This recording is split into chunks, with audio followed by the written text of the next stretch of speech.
Hi everyone, I am back. I know I haven't been on here in a while and I sincerely apologize for that. January was a whirlwind of a month. I had a medical procedure from which I was recovering for pretty much 2 weeks. I was out, nothing serious, and I'm okay, but I recognize that I haven't been keeping up with my posting schedule, but I will certainly stay on top of that going forward. But those are all of my excuses. Welcome back to another video, and this is 2024's first reading wrap up. Let's talk about what I read in the month of January. I honestly thought I was going to read a lot more recovering from my surgery, but you know what? I guess your body is completely depleted and exhausted and recovering from anesthesia after surgery, and I wanted to do nothing. I couldn't even concentrate on a book. I couldn't concentrate on a TV show. I just only slept. So we don't have too many books. I say that and watch me still pull out 10. But I enjoyed a lot of what I read. There were a couple of DNFs, unfortunately, and that's sort of my mantra for this year, that you can DNF books that you don't like, and that life is too short to keep reading books that you do not like. So, having said that, the very first book that I read in the month of January was Check and Mate by Ali Hazelwood. This is Ali Hazelwood's first YA romance, and honestly, I really liked it. I like my Ali Hazelwoods. Everyone knows that to be true. I like her STEMnist focus, and it's very inclusive and very exciting and fun, and I don't usually read YA, but this was actually pretty good. This is about our main character, Mallory. She's a bit of like a chess prodigy, and she doesn't really want to play chess because of her personal reasons, but then she has to, and she starts to, and she falls in love with her arch nemesis Nolan, even though they weren't really enemies. They were just didn't know each other or like each other. I love the focus on chess. As far as like the romance bit goes, it's nothing like revolutionary, but it was really nice to read about like a late teen young adult navigating her relationship with chess, and how deeply traumatic that has been, but then also very redeeming, and just like navigating this relationship. I gotta say, I didn't love the characters as much. Like, Mallory was nice. She was okay. Nolan was just like, I had no interest in Nolan.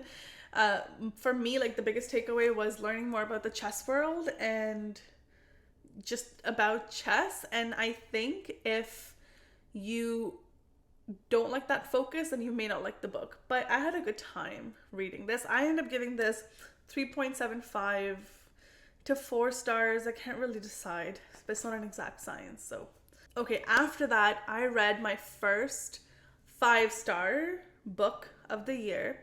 My physical copy is with a friend. I've lent it out. I'm going to give it to everybody who wants to read it because it was so good. It's also very deeply triggering. It's Honor by Tridi Umriger. I'm not pronouncing her name right despite me being brown. I'm so sorry. I don't know how to pronounce her name. It's a very unique name. But this book, my gosh, I flew through this book in 2 days. I got this on my Kobo like a while ago on sale, and I liked it so much that the day I finished it, I went out to the bookstore and I got a physical copy because this needs to be in everybody's collection.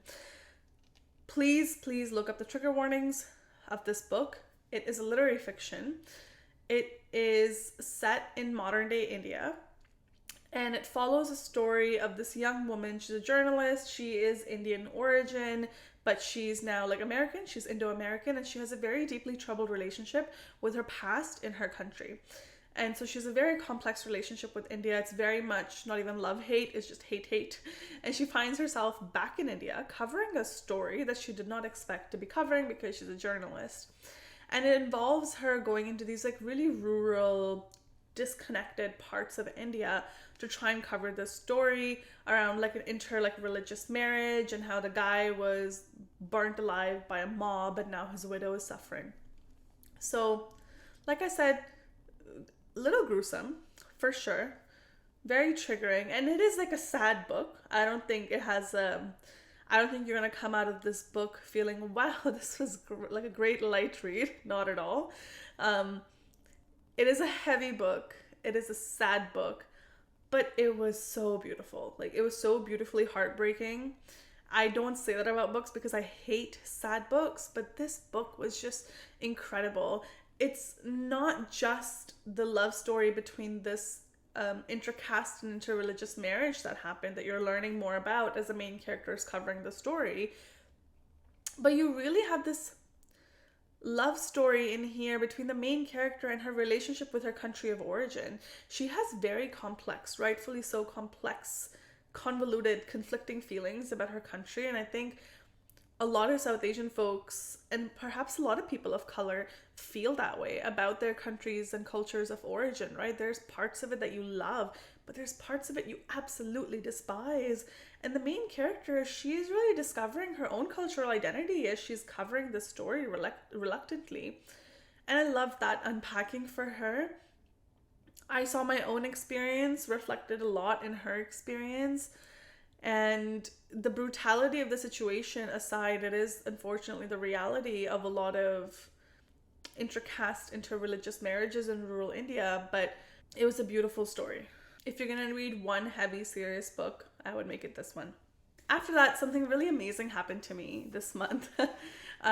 You know this feeling of when you walk into a bookstore and you're going there without any sort of agenda. You just walk in, you pick up a book that you like, and then you come home and you start that book, and it actually ends up turning out to be good. That was the lovely experience that I had, thankfully. And I was just browsing the bookstore because, you know, I guess I have extra money to burn, but I was browsing the bookstore and I saw that CJ Cook has come out with a new book. This is A Haunting in the Arctic. This is the same author who wrote The Lighthouse Witches. I read last year and I really enjoyed it. I had no idea she was coming out with a new book, and it's a pretty thick book, but I saw it and I honestly just picked it up. And what really helped was that the sales girl told me she was also reading it and she's also enjoying it. I came home, I started it, I finished it the next day, and I had such a good time. Like, that was such a good, rewarding feeling. But this is, if you've read any other CJ Cooks, you'll be familiar with her mishmash of genres. But this is a literary fiction, also part horror, also part mystery, also part supernatural stuff. That's how she writes. She just mixes it all together. And what captured my interest was that this is set off the coast of Iceland. I was in Iceland last year and, you know, I love that place. And I was like, oh, a book set in Iceland. I haven't really read much with that setting. So I picked it up, and it's basically about, so it has a couple different timelines. So it does jump back and forth, but there's basically a timeline of 1901 about a ship that basically used to be like a whaling ship 100 years ago or 200 years ago. And it follows a woman who basically wakes up on a whaling ship. She has been brought there against her will, and now it's just her and the crew. And again, some trigger warnings of sexual assault and repeated sexual assault and all of that. So just be cognizant of that going in. And then the next timeline we have is 1973, when the same ship is now used for expeditions. So it's no longer a whaling ship. It's used by scientists for expeditions to the Arctic to collect water samples and ice samples, and the whole crew goes missing. And then you have third timeline, which is present day, actually like December 2023, which follows this young girl. She is, I guess, like a TikToker, a YouTuber, and she explores abandoned places and she posts about them online. And this ship now is being demolished, or whatever, like however you demo ships, you break them up first parts. And she basically hikes to like rural Iceland to film the ending of this ship. And then while she's there, a whole bunch of like weird stuff happens that's tied to the first two timelines of 100 years ago and then 1973. I would suggest you go into this as blind as possible so that you are genuinely surprised and taken for a ride. That is my personal preference. Some parts of it were a little bit scary, I'll be honest, but maybe not for the normal person. I scare very, very easily, a little too easily. But I love the story. It was very intriguing, heartbreaking, very intriguing, and the twists and turns, a couple of them were quite predictable, but I still enjoyed the ride. I gave it 4 stars. If you're looking for like a gothic horror, I would suggest this one for this year. Next up, I read my second 5-star book of the year already, and that was Black Cake by Charmaine Wilkerson. This is I believe like now a TV show or something, and I had been seeing this book a lot. Again, this is one of those things. I went to the bookstore, I picked it up, I was like, you know what, it's everywhere. Like, not that many people on YouTube are talking about it, but on my books at my bookstore, it was like at all like the forefront displays. So I decided to pick it up, and honestly, it was so good. This is a literary fiction, historical fiction, I guess like cultural fiction, like all the good stuff. But this follows basically a couple main characters. So it starts off in present day California with the death of Eleanor Bennett. She's like a grandma, and or she's a mom, and she leaves inheritance for her 2 kids. And then now her 2 kids are also the main characters. And it seems like the complex family dynamic, so they were a little bit estranged. So when the kids go to the reading of her will, she has left this like really long voice note essentially for them that the lawyer helps them go through. And turns out her mother is not who she said she is. And she has a really complex history, a really complex past. There's a lot of mystery and a lot of intrigue and a lost sister. And now these guys, her kids, Byron and Benny, they need to piece together their mom's history and find their like long lost sister that they had no idea they had. The book does a back and forth between past and present. The past takes you through the story of a young Black girl in some Caribbean island. Like, we don't know the name of the island, but it's the Caribbean island, through like the 40s, 50s, 60s, and her experience of growing up a young woman during that time, and her relationship with like her people, her relationship with her land, with her country, her community, and all the struggles that she had to go through. And I don't want to say more because it would ruin it for you, but it was really good. It was really good. There's a lot of like intrigue and mystery in here. Like Black Cake, like you don't find out about that till much later, but there's a lot of complex family dynamics. There's a lot of just like intrigue, mystery. It has you on your toes. It's very fast paced, so there's no like big lulls in here. It took me, I will say, about like 50-60 pages to really get into it. It seemed just a tiny smidge of a drag in the beginning, but I think that was just me, and then I just flew through it. But yeah, it follows in that voice note, Eleanor is telling her kids about the story of a young girl on a Caribbean island, whatever, like 30-40 years ago, who was a swimmer who had to escape the island under suspicion of murder.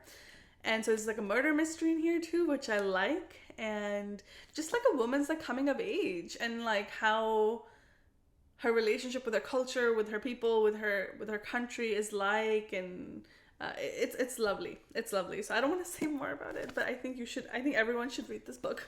After that, I read The Other Princess by Dennis S. Bryce. This is a retelling of the true story of Queen Victoria's granddaughter, a Black princess. And I had no idea about this part of history, and I was very excited to pick it up. I love historical fiction. I love the premise of this book. I will say it was a bit of a drag for me. I ended up giving this 3 stars, unfortunately, just because I think the pacing of this book was not for me. I wish it was a little bit faster, because at times it felt choppy. Like at times either the story would like drag along, or they would like fast forward very quickly. Like the pacing was off for me, if I'm being honest. But it's basically about Sarah Forbes Bonetta, a kidnapped African princess who was presented to Queen Victoria as a gift, and she was formerly enslaved. And it's about her real life story. So we see like a lot of Sarah's past, about her African heritage, and then like her like cultural like whitewashing that happens like later on in her life, and how difficult it is to like fit in in England, while also staying, like true to herself. And I guess she was recently rediscovered, this historical figure. I had no idea Queen Victoria had a black goddaughter, but it was nice to learn more about that for sure. I just wish it was perhaps written a little bit differently, in all honesty, but I still think it's worth a read, and 3 stars for me is a good book. The next book I read was Emily Wilde's Encyclopedia of Fairies by Heather Fawcett. This book is all over YouTube. Everyone's talking about it, so I had to pick it up. It's a cozy fantasy. It's an adult cozy fantasy. It's not a YA. And you know what? I gotta say, it's worth the hype. It's perhaps not a 5-star book for me. I gave it anywhere between 3.75 to 4 stars. But it was so cozy and it was so good. I have actually started the second part of it that came out a couple months ago. I'm reading it and listening to it on my Audible right now. I'll let you know at the end of this month. But it was so nice. It was just like a nice cozy fantasy that you just curl up on the couch with. But it's about the scholar in, I believe like late 1800s, early 1900s. Emily Wilde, she's an Oxford professor fighting for tenure. And she lives in a world, our world at that time is very much like intertwined with Fae. So Fae like coexist with humans. And she goes on this expedition because she's trying to put together an encyclopedia of the Fae world and the fairies. And she goes on these like little like misadventures, and there is Wendell, who's like her love-hate partner, like professional and expedition partner on this trip. And it was just fun. It was cozy. Emily Wilde paints like a really nice world, like Fae world, without it being too dense. So sometimes my problem with fantasy books is the world building is so complex that I'm just lost. I have no idea what's going on. This was not the case because it's not a high stakes book. It's quite low stakes. And it was fun. Honestly, if you're looking for something just like cozy and something that's feel good, is still interesting and fast paced, and it had like a lot of different like elements of like intrigue and excitement. It wasn't just like a flat story. There was a lot of depth to the story. So if you enjoy something like that, I highly recommend this book. Okay, we're almost there. The next book that I read was Her Night with the Duke by Diana Quincy. Now, I don't typically read like paperback Regency era romance. You know what I mean? Like I read Regency era romance. Maybe that's like not like Bridgerton type, but anyway. So I heard another fellow YouTuber talk about this book and how it's actually a Palestinian author, and she writes Regency era romances with Palestinian main characters. And I was like, oh my gosh, I need to pick this up. I need to read this. I borrowed it from my library. And it was so good. I ended up giving it 4 stars. This is the first one in the Clandestine Affair series. And it's basically about Lady Delilah and Duke of Huntington. She is Palestinian, but she's, like gentry, and they find each other and they go like there's a bit of enemies to lovers for sure. But they have like a one-night affair, and then turns out that Duke of Huntington is pursuing her stepdaughter, but they didn't know who was who. And so it's fun. It's a nice story. That added layer of cultural diversity is so refreshing. I haven't read much Regency era anything that has diversity in it, and this is not just performative diversity. So you have a lot of like Palestinian culture in the book too, which I really do appreciate and enjoy, because at the same time, the female main character, she has been very estranged from her culture of origin, and for reasons that you'll find out in the book, but she's now trying to like rediscover that. So there's like a lot of like great like food in here, and some small like endearing mentions of language, and then like culture. I don't know, part of me feels how realistic that really would have been at that time, but I'm choosing to leave that behind, and I really enjoyed this. I actually ended up reading the whole series, but I'll talk about the other 2 books in my February wrap up. But it was nice. It is a spicy book, so if that's not something that you enjoy, I don't know if you would love this, but the story and the diversity, and it just like brought like, you know, something like a fresh element to it, because all these Regency era romances can just be the same thing, just like regurgitated over and over again.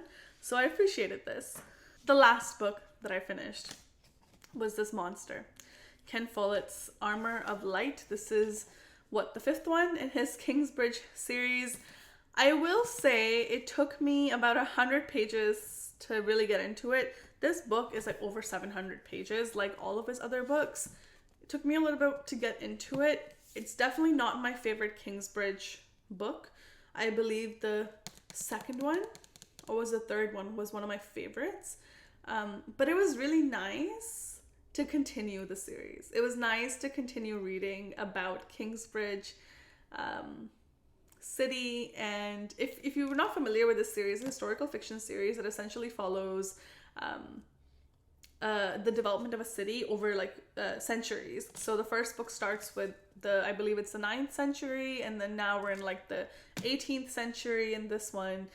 And there's some references to, you know, characters from like 4 books ago. So I liked it. I gave it 4 stars just because I think also it felt very nostalgic. It felt like homecoming in a sense to read about a place that I have read a fictional place that I have read so much about. My qualm with this book though was Ken Follett he didn't, in a sense, have a continuation of some of the other characters and families from the first books. So if you read the first 4 books, there are generations of the same family that the story revolves around. Not the entire story, but there are characters who are a continuation of the original cast of characters. And this book didn't really have that, and I didn't like it. That to me felt a little disruptive to the series for sure. I wish that was different, but I still enjoyed it. It was good. I call these like these are my dad era reads. Like these are like my dad books, right? Like Dan Brown, Sidney Sheldon's, Ken Follett's. Like this is like me channeling my inner dad, suburban dad who loves these kind of books. It's still very good. It's a very like dense historical fiction, has a bit of romance, has a bit of drama, has a bit of like mystery. It has everything. This one particularly was quite political, because he does draw from like the relevant politics of the time of that period, because this is set in England. But it was still nice, and we saw a bit more diversity in this, which was also nice, and I guess also reflective of that time period. And the last book I have to show you here is The Burnout by Sophie Kinsella. Unfortunately, I had to DNF this. I was so excited to read it. I DNF'd it at 50%. It just did not get better for me. And I hate to say this because I love Sophie Kinsella, but it doesn't need to be this long. Like the story just felt so dragged out. And as much as I love her quirky, you know, hot mess female characters, like this character was just pissing me off. Like there's a fine line between quirky and immature, in my opinion. And this character came off, unfortunately, as quite immature and aloof to me. And maybe I need to come back to this book at another time, but I didn't like it, unfortunately. I'm sad to say that. And another friend of mine was reading it as well, and she said the same thing, that it was quite a bit of a drag to get through. She actually managed to get through it. I didn't. But the premise sounds nice, right? It's about this girl, Sasha. She's burned out from her high-stakes job, high-demanding job, and she goes away to, like, I think it's Brighton in England for a bit of self-care and R&R, and there she meets a guy. But yeah, this didn't do it for me. So unfortunately, sticking true to my intention to only read books that I enjoy, I had to put this one down. So that's it, folks. Those are all the books that I read in the month of January. Let me know if any of these spark your interest. I hope you will consider Black Cake. If you have read it, let me know what you thought of it, because I just need more people in my life to read this book. Let me know what you are reading now, and I'll see you in my next video. Thanks.